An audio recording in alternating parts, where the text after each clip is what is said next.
सुप्रभातम मित्राणि, नमः संस्कृताय जयतु संस्कृतम। आप सभी का आपके अपने YouTube चैनल संस्कृत प्रज्ञा में स्वागत है। मैं हूं आपका मित्र संतोष कुमार। दोस्तों, टीजीटी 2020 संस्कृत की परीक्षा हेतु महाकवि कालिदास प्रणीतम मेघदूतम के पूर्व मेघ से श्लोकों का अर्थ सहित वाचन का वीडियो लेकर उपस्थित हुआ हूं। तो जितने भी हमारे भाई बहन टीजीटी संस्कृत की तैयारी कर रहे हैं, अगर चैनल को सब्सक्राइब नहीं किए हैं तो प्लीज़ चैनल को सब्सक्राइब कर लें। दोस्तों, जैसा कि आप लोगों ने पढ़ा होगा कि मेघदूतम की कथा वस्तु कविकल्पित है। इसमें यक्ष और यक्षिणी का वर्णन किया गया है। यक्ष कुबेर के द्वारा अपने कार्य में प्रमाद आलस्य करने के कारण 1 वर्ष के लिए शापित होता है और वह अपनी प्रियतमा से दूर रामगिरी पर्वत पर रहता है और उसकी यक्षिणी अलकापुरी में रहती है। तो दोस्तों, आइए पूर्व में का पहला श्लोक देखते हैं। कश्चित् कांता वीरः गुरुणा, कश्चित् कांता वीरः गुरुणा, स्वाधिकारात् प्रमत्तः शापेनास्तंगमित महिमा, वर्षभोगेण भर्तुः यच्छश्चक्रे जनकतनया, स्नानपुण्योदकेषु स्निग्धः छाया तरुषवसतिं, रामगिर्याश्रमेषु स्वाधिकारात् प्रमत्तः कांता विरह गुरुणा, वर्ष भोगेण भर्तुः शापेन अस्तंगमित महिमा, कश्चित् यच्छा जनक तनया स्नान पुण्योदकेषु स्निग्ध छाया तरुषु रामगिर्याश्रमेषु वसतिम चक्रे। दोस्तों, इस श्लोक में वस्तु निर्देशात्मक मंगलाचरण है और मंदाक्रांता छंद है।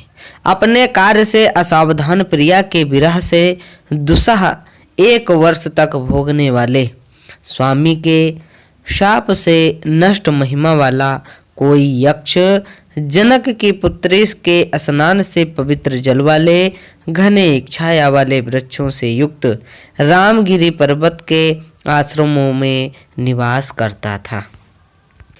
दोस्तों, आइए अगला श्लोक है। तस्मिन् आद्रौ कतेचिद् बला, विप्रयुक्ता सकामी, नीत्वा मासान् कनकवलया, भ्रंशरिक्ता प्रकोष्ठः, आषाढस्य प्रथम दिवसे, मेघमाश्लिष्ट सानुं, वप्रक्रीडा परिणत गज, प्रेक्षणीयं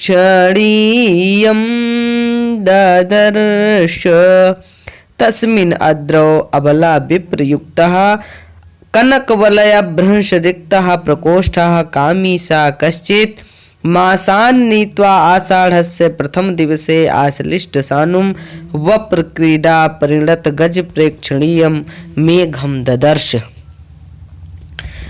उस पर्वत पर प्रिया से वियुक्त स्वर्ण कंकड़ के गिरने से, स्वर्ण कंगन के गिरने से शून्य कलाई वाले कामुक उस यक्ष ने कुछ मास बिताकर आषाढ़ के प्रथम दिन पर्वत की चोटी से सटे हुए वप्र क्रीड़ा में तिरछे दंत प्रहार करने वाले हाथी के सदृश दर्शनीय मेघ को देखा। दोस्तों, अगला श्लोक है। तस्य स्थित्वा कथमपि पुरः, कौतुकाधान हेतो, अंतर्वाष्पम चिर मनुचरो राज राजस्य दध्यो मेघालोके भवति सुखिनो आप्यन्यथा वृत्तिचेतः कंठाश्लेष प्रणयिनी जने किं पुनर्दूर संस्थे राज राजस्य अनुचरः अंतर्वाष्पः कौतुक धान हेतोः तस्य पुरः कथमपि स्थित्वा चिरं दध्यो मेघालोके सुखिनः अपि चेतः अन्यथा वृत्तिः भवति कंठाश्लेष प्रणयिन जने दूर संस्थे किम पुनः। यक्षों के राजा कुबेर का सेवक अंदर ही आंसुओं को रोके हुए उत्कंठा को उत्पन्न करने वाले उस मेघ के सामने किसी प्रकार ठहर कर देर तक सोचता रहा। मेघ के दर्शन होने पर सुखी व्यक्ति का भी चित्त दूसरे प्रकार की वृत्ति वाला चंचल हो जाता है। फिर कंठ के आलिंगन के इच्छुक जन प्रिया के दूर स्थित होने पर तो कहना ही क्या है। आइए दोस्तों अगला श्लोक देखते हैं। प्रत्यासन्ने नभसि दयिता जीवितालम्बनार्थी जीमूतेन स्वाकुशलमयीं हारयिषन् प्रवृत्तिं सा प्रत्यग्रयी कुटज कुसुमयी कल्पितार्घाय तस्मै प्रीतः प्रीति प्रमुख वचनम् स्वागतं व्याजहार नभसि प्रत्यासन्ने दैता जीवितालंबनार्थे सह जीमूतेन स्वाकुशलमयीं प्रवृत्तिं हारिष्यन् प्रत्यग्रैः कुटज कुसुमैः कल्पितार्घाय तस्मै प्रीतः प्रीति प्रमुख वचनम स्वागतम व्याजहार। श्रावण मास के निकट आने पर प्रिया के जीवन को सहारा देने के इच्छुक उस यक्ष ने मेघ द्वारा अपने कुशलमय समाचार को भेजने की इच्छा से तत्काल तोड़े गए ताजे कुटज पर्वती चमेली के पुष्पों से अर्घ सामग्री तैयार करके उस मेघ के लिए प्रसन्नता पूर्वक प्रणय भरे वचनों से स्वागत कहा। दोस्तों आप लोग देख रहे हैं मेघदूतम से पूर्व मेघ के श्लोक और उसका अर्थ। अगला श्लोक है धूमः ज्योति सलिल मरुताम सन्निपाता क्वमेघा संदेशार्था क्वापटुकर्णैः प्राणिभिः प्रापणीया इत्योशोक्याद् अपरिगणयन् गुह्यकस्तं ययाचे कामार्ता हि प्रकृति कृपणा चेतना चेतनेषु धूम ज्योति सलिल मरुताम सन्निपातः मेघः क्व पटुकर्णैः प्राणिभिः प्रापणीयाः संदेशार्था क्व इति औत्सुक्यात् अपरिगणयन् गुह्यकहं तं ययाचे हि कामार्ताः चेतना चेतनेषु प्रकृतिकृपणाः भवन्ति।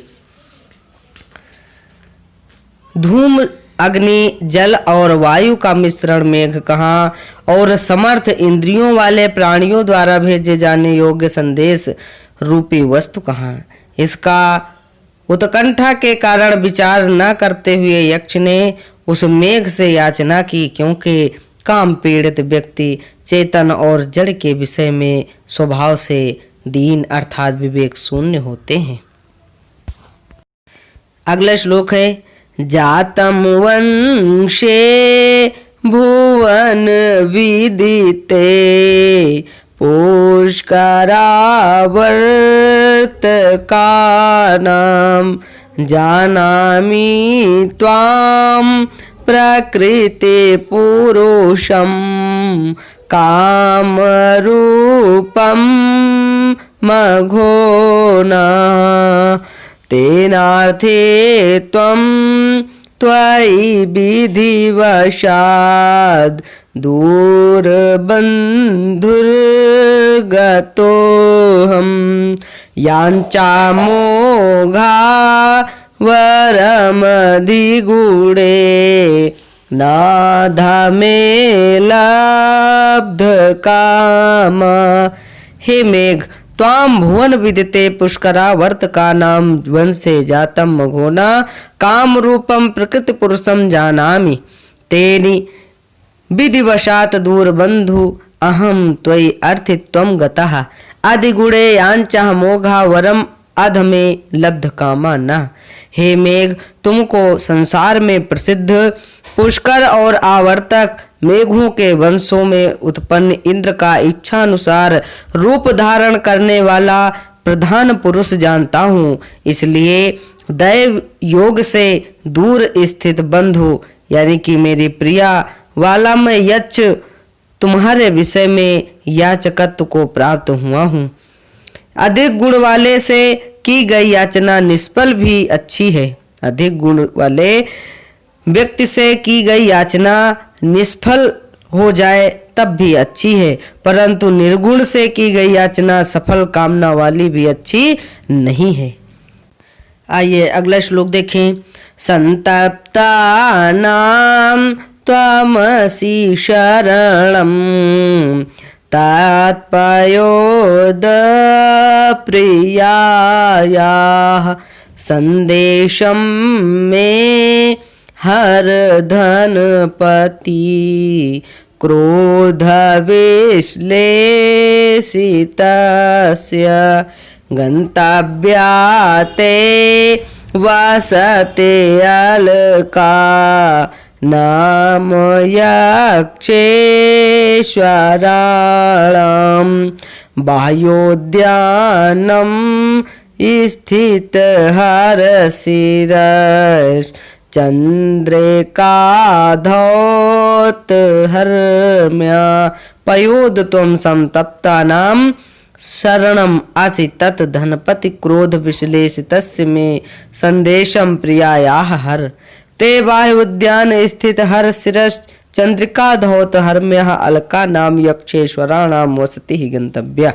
हे मेघ तुम विरह पीड़ितों के रक्षक हो, इसलिए कुबेर के क्रोध से प्रिया से वियुक्त हुए मेरे संदेश को प्रिया के पास ले जाओ। तुम्हें बाहर के उद्यान में विद्यमान शिव के सिर पर स्थित चांदनी से उज्जवल महलों से युक्त अलका नाम वाली यक्षों के स्वामी कुबेर की नगरी जाना है। आइए अगला श्लोक देखते हैं। त्वामारूढ़ं पावन पदवीं उद्गृहीतालकान्ताः प्रेक्षिष्यन्ते पथिकवनिताः प्रत्ययादस्वसत्यः कः सन्नद्धे वीराः विधुरां त्वय्युपेक्षेत जायां न स्यादन्यो अप्यहमिव जनो यः पराधीन वृत्ति पवन पदवीं आरूढ़ं त्वां पथिक वनिताः प्रत्ययात आशु सत्यः उद्गृहीतालकान्ता प्रेक्षिष्यन्ते त्वयि सन्नद्धे विरह विधुरां जायां कः उपेक्षेत अन्यः अपि यः जनः अहम इव पराधीन वृत्तिम न स्यात्। वायु मार्ग में यानी कि आकाश में चढ़े हुए तुमको परदेश गए हुए व्यक्तियों की स्त्रियां पति के शीघ्र आगमन के विश्वास से आश्वस्त होकर बालों के अग्रभाग को ऊपर पकड़े हुए उत्कंठा से देखेंगी, क्योंकि तुम्हारे उमड़ने पर विरह से व्याकुल पत्नी की कौन उपेक्षा करेगा। दूसरा भी जो व्यक्ति मेरे समान दूसरों के अधीन आजीविका वाला न हो। अगला श्लोक है ताम चावश्यम दिवस गणना तत्पराम एक पत्नी अव्यापन्नाम विहत गति द्रच्छसि भ्रातृजायाम आशाबन्धा कुसुम सदृशम प्रायशो ह्यंगनानां सद्यः पाति प्रणयी हृदयं विप्रयोगे रूढ़धि अविहत गति दिवस गणना तत्पराम एक पत्नीम ताम भ्रातृजायां च अव्यापन्नाम अवश्यम द्रच्छसि ही आशाबंधा अंगनानां कुसुम सदृशम विप्रयोगे सद्यः पाते प्रणयी हृदयं प्रायशः रूढ़धि। हे मेघ, तुम बेरोक टोक गति वाले विरह के शेष दिनों की गणना में लगी हुई पतिव्रता अपनी उस भाभी को जीवित अवश्य देखोगे, क्योंकि आशा रूपी बंध स्त्रियों के फूल के समान कोमल वियोग में शीघ्र नष्ट हो जाने वाले प्रेमी हृदय को प्रायः रोके रखता है। दोस्तों, आप लोग यह श्लोक मंदाक्रांता छंद में देख रहे हैं। आइए अगला श्लोक है मंदम मंदम नुदति पवनः चानुकूलो यथा त्वां वामश्चायं नदति मधुरं चातकस्ते सगन्धाः गर्भाधान क्षण परिचयान नूनमबद्धमाला सेविष्यन्ते नयन सुभगम खे भवन्तं बलाकाः सेविष्यन्ते नयन सुभगम खे भवन्तं बलाकाः यथा चानुकूलः पवनः त्वां मंदं मंदं नुदति अयं चाते सगंधा चातकः वामः मधुरं नदति नूनं गर्भाधान क्षण परिचयाद आबद्धमालाः बलाकाः नयन सुभगम भवन्तं ते सेविष्यन्ते। जैसे ही अनुकूल वायु तुम्हें धीरे धीरे प्रेरित कर रहा है तथा गर्भ से भरा यह पपीहा तुम्हारे वाम भाग में स्थित होकर मधुर शब्द कर रहा है। इस श्लोक में यक्ष मेघ से कहता है कि तुम्हारे अनुकूल धीरे धीरे वायु भी प्रेरित कर रही है, चल रही है तथा गर्भ से भरा यह पपीहा तुम्हारे वाम भाग में स्थित होकर मधुर शब्द कर रहा है। निश्चय ही गर्भ धारण करने के आनंद के अभ्यास के कारण पंक्तिबद्ध बगुलियां नेत्रों को सुंदर लगने वाले आपकी आकाश में सेवा करेंगी। अगला श्लोक है कर्तुम यच्च प्रभावती महीम उच्छलीन्द्रामवन्ध्याम तच्छ्रुत्वा ते श्रवण सुभगम गर्जितं मानसोक्ता आकैलासाद् विशाकिसलया छेद पाथेयवन्ताः सम्पत्स्यन्ते नभसि भवतो राजहंसाः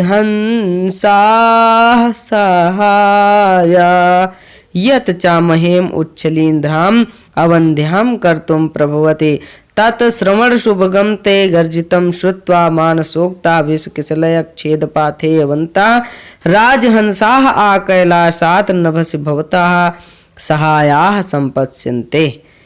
जो पृथ्वी को उगे हुए कुकुरमुत्तों वाली उपजाऊ बनाने में समर्थ है, अर्थात मेघ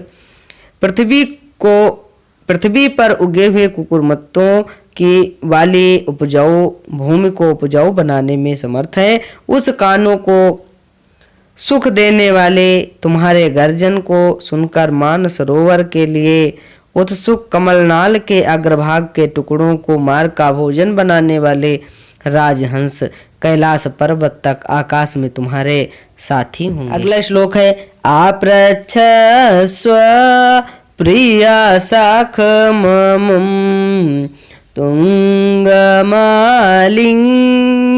शैलम वंदे पुंसाम रघुपति पदये अंकितं मेखलासु काले काले भवति भवतो यास्य संयोगम एत्य स्नेह व्यक्ति चिरविरहजम मुञ्चतो वाष्पमूस्रम पुंसाम वंदै रघुपति पदै मेखलासु अंकितम प्रिय सखम अमुम तुंगम शैलम आलिंग्य आपृच्छ काले काले भवतः संयोगम एत्य चिर विरहजम उष्णम वाष्पम मुंचतः यस्य स्नेह व्यक्ति भवति। मनुष्यों के वंदनीय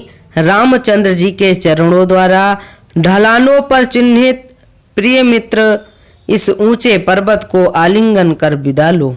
समय समय पर आपका साहचर्य पाकर चिरकाल के वियोग से उत्पन्न गर्म वाष्प आंसुओं को छोड़ते हुए जिसके रामगिरी पर्वत के प्रेम की अभिव्यक्ति होती है।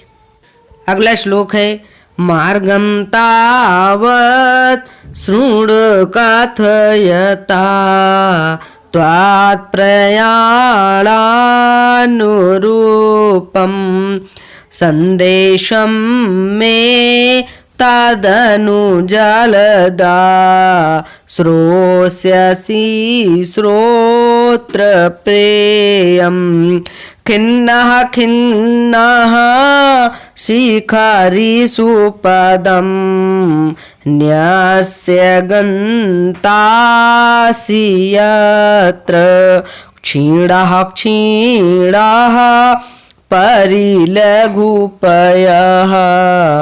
स्रोतसां चोपभोज्य हे जलद तावत् कथयतः त्वत् प्रयाणानुरूपं मार्गं शृणु यत्र खिन्नः खिन्नः शिखरिषु पदं न्यस्य क्षीणः क्षीणः च स्रोतसां परिलघुपयः उपभुज्य गन्तासि तदनु मे स्रोत प्रेयम संदेशम श्रोष्यसि। हे मेघ अब पहले कहते हुए मुझसे तुम्हारे यानी अपनी यात्रा के अनुकूल मार्ग को सुन लो। अपने यात्रा के अनुकूल मार्ग को सुन लो जिसमें बार बार थक जाने पर पर्वतों पर पैर रखकर विश्राम करके तथा बार बार क्षीण होने पर नदियों के हल्के जल का उपभोग कर अर्थात पी कर जाओगे। उसके बाद मार्ग सुनने के बाद कानों के द्वारा सुने जाने वाले मेरे संदेश को सुनोगे। अगला श्लोक है आद्रे श्रृंगम हरति पवनः किंचिदेत्यान्मुखीभिः दृष्टोत्साह चकितं मुग्धसिद्धाङ्गनाभिः स्थानादस्मात् सरसनिचूलात् उत्पतोऽङ्गमुखाखं दिग्नागानां पाथि परिहरन् स्थूलहस्तावलेपान् पवनः अद्रे शृंगम हरति किंचित् इति उन्मुखीभिः मुग्ध सिद्धांगनाभिः चकित चकितं दृष्टोत्साहं पथितिङ्नागानां स्थूल हस्तावलेपान् परिहरन् अस्मात् सरस निचुलात् अस्मात् स्थानात् उदंग मुखाखम उत्पत। वायु पर्वत की चोटी को लिए जा रहा है क्या?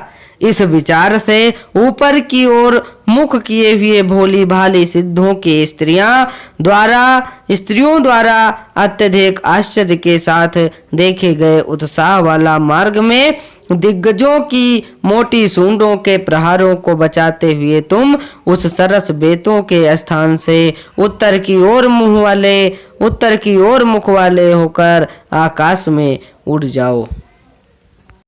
अगला श्लोक है रत्नक्षाया व्यतिकरैव प्रेक्ष्यम् एतत् पुरस्तात् वाल्मीकाग्रात् प्रभवति धनुः खण्डमाखण्डलस्य येन श्यामम् वपुरतितरां कान्तिमापास्यते ते बर्हिणेव स्फुरितरुचिना गोपवेशस्य विष्णो रत्न छाया व्यतिकर इव प्रेक्ष्यम् एतद् आखण्डलस्य धनुः खण्डं पुरस्तात् वाल्मीकाग्रात् प्रभवति येन ते श्यामं वपुः स्फुरति रुचिना बर्हेण गोपवेशस्य विष्णो इव अतितराम कांतिम आपस्यते। रत्नों की कांतियों के मिश्रण के समान दर्शनीय यह इंद्र धनुष का टुकड़ा सामने बाबी के अग्रभाग से निकल रहा है, जिससे तुम्हारा श्यामल शरीर उज्जवल कांति वाले मोर के पंख से गोप वेश धारण करने वाले विष्णु कृष्ण के श्यामल शरीर के समान अत्यंत शोभा को प्राप्त होगा। अगला श्लोक है त्वय्यायातं कृषि फलमेते त्वय्यायातं कृषि फलमयिते भ्रूविलासान् विज्ञै प्रीतिस्निग्धै जनपादवधू लोचनै पीयमानः सद्यः क्षीरोत् काषाढासुरभिः सद्यः क्षीरोत् काषाढासुरभिः क्षेत्रमारुह्यमालं किञ्चित् पश्चात् व्रजलघुगतिः भूय एवोत्तरेण कृषि फलम त्वय्यायत्तम इति प्रीति स्निग्धै भ्रूविलासान् विज्ञै जनपद वधूलोचनै पीयमानः मालं क्षेत्रं सद्यः क्षीरोत्कषण सुरभि आरुह्य किंचित पश्चात् व्रज भूयः लघुगतिः उत्तरेण एव। खेती का फल तुम्हारे अधीन है, हे मेघ, खेती का फल तुम्हारे अधीन है। इस कारण स्नेह से आर्द्र भौहों के विलास से अपरिचित ग्रामीण स्त्रियों की आंखों से पिए जाते हुए, अत्यंत प्रेम पूर्वक देखे जाते हुए तुम माल नामक देश पर, जो तत्काल हल से जोता जाने के कारण सुगंधित हो जाएगा, उस पर चढ़कर कुछ पश्चिम की ओर जाना और फिर तीव्र गति वाला होकर उत्तर की ओर ही जाना। अगला श्लोक है त्वामसार प्रशमितवनो पल्लवं साधुमूर्ध्ना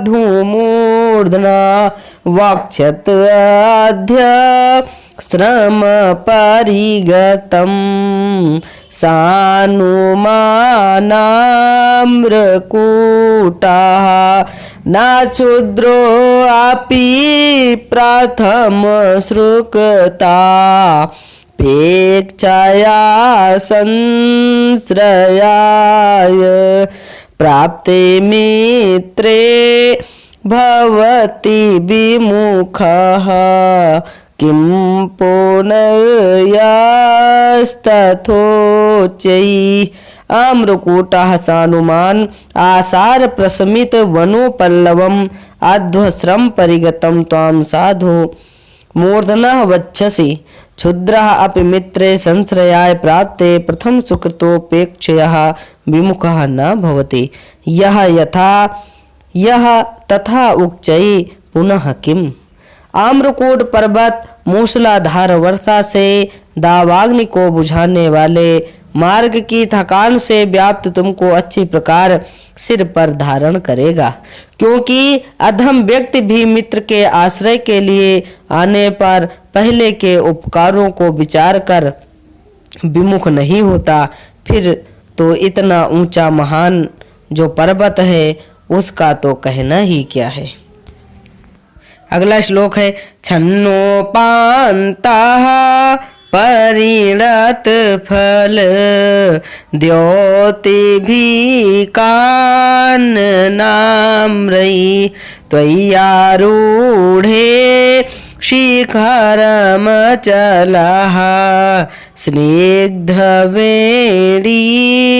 सवर्णे नूनं यास्यत् अमरमिथुनः प्रेक्षणीयाम् अवस्थां मध्ये श्यामः स्तन इव भुवः शेषविस्तार पाण्डुः परिणत फल द्योतभिः काननाम्रैः छन्नोपान्तः अचलः स्निग्ध वेणी सवर्णे त्वयि शिखरम् आरूढे सति मध्ये श्यामः शेष विस्तार पाण्डुः भुवः स्तनैव नूनम् अमर मिथुन प्रेक्षणीयाम अवस्थाम यास्यति। पके हुए फलों से चमकते हुए वन के आमों से ढके हुए पार्श्व भागों वाला आम्रकूट पर्वत चिकनी चोटी के समान रंग वाले तुम्हारे चोटी पर चढ़ने पर मध्य भाग में काला तथा शेष विस्तार भाग पीला सा पृथ्वी के स्तन के समान होकर निश्चय ही देवों के जोड़ों द्वारा देखने योग्य अवस्था को प्राप्त करेगा। अगला श्लोक है स्थित्वा तस्मिन् वनचरवधू भोक्ता कुञ्जे मुहूर्तं तोयोत्सर्गं द्रुततरगतिः तत्परं वर्त्वतीर्णः रेवान्द्रच्छस् उपलविषमे विन्ध्यापादे विशीर्णां भक्तिः छेदै इव विरचितां भूतिमंगे गजस्य वनचरवधू भुक्त कुंजे तस्मिन् मुहूर्त स्थित्वा तोयोत्सर्ग द्रुततर गतिः तत्परं वर्त्वं तीर्णः उपल विषमे विन्ध्यपादे विशीर्णा रेवां गजस्य अंके भक्ति छेदैः विरचितां भूतिम इव दृच्छसि। वन में विचरण करने वालों की स्त्रियों द्वारा उपभुक्त कुंजों वाले उस पर क्षण भर ठहर कर आम्रकूट पर्वत पर क्षण भर ठहर कर जल की वर्षा कर देने से अत्यंत तीव्र गति वाला होकर उससे आगे के मार्ग को पार कर, अम्रकूट पर्वत के आगे के मार्ग को पार कर, पत्थरों के कारण उबड़ खाबड़ विंध्याचल की तलहटी में फैली हुई नर्मदा नदी को हाथी के शरीर पर चित्रकारी की रेखाओं के प्रकारों से बनाई गई श्रृंगार रेखा के समान देखोगे। आइए अगला श्लोक है। तस्यास्ति तई वन गज मदई वासितम वांत वृष्टिः तस्यातिक्तई वन गज मदई वासितम वांत वृष्टिः जम्बूकुंज प्रतिहत रयम तोयम आदाय गच्छे अंतः सारम घन तुलायितुं नानीलः साक्षयति त्वां रिक्तः सर्वो भवते हि लघु पूर्णता गौरवाय रिक्तः सर्वो भवति हि लघु पूर्णता गौरवाय वांत वृष्टि तिक्तै वन गज मदೈ वासितम जम्बू कुंज प्रतिहत रयम तस्याह तोयम आदाय गच्छे घनः अनिलः अंतः सारम त्वाम तुलयितुम नाक्षक्षयते हि रिक्तः सर्वः लघु भवते पूर्णतः गौरवाय भवति। वर्षा कर चुके हुए तुम तीव्र गंध वाले जंगली हाथियों के मद से सुगंधित जामुनों के कुंजों द्वारा रोके गए वेग वाले उसके जल को लेकर जाना। हे मेघ, वायु अंदर बल से युक्त तुझको हिलाने में समर्थ न हो सकेगा, क्योंकि खाली हुए सब हल्के होते हैं। खाली हुए सब हल्के होते हैं तथा भरा हुआ होना भारीपन का कारण होता है। बस दोस्तों, वीडियो लंबा न हो इसलिए आज यहीं पर अपनी वाणी को समाप्त करता हूँ। फिर अगला वीडियो बहुत जल्द ही आप लोगों के लिए प्रस्तुत होगा। तब तक के लिए नमस्कार। नमः संस्कृताय, जय तो संस्कृतम, वंदे मातरम।